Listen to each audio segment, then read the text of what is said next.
Isang matagumpay na operasyon laban sa ilegal na droga ang ikinasa ng Benguet Provincial Police Office matapos nilang matuklasan at binunot ang mga fully grown marijuana plants na may tinatayang halagang aabot sa 1 milyong piso. Ito ang balitang tinutukan ni Police Master Sergeant J. Ford Junicio.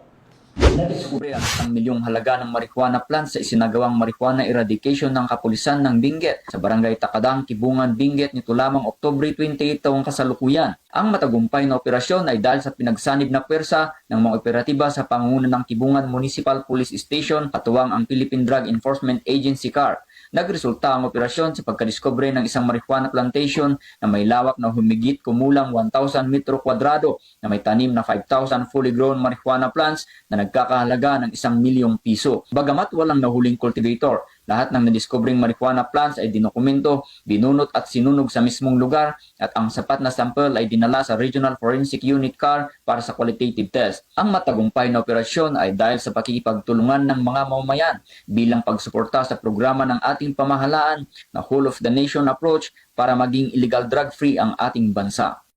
Mula dito sa Police Regional Office Cordillera, home of the most disciplined cops, ako ang inyong PNN correspondent, Police Master Sergeant J. Ford Junicio, alagad ng batas, taga-taguyod ng Balitang Pulis.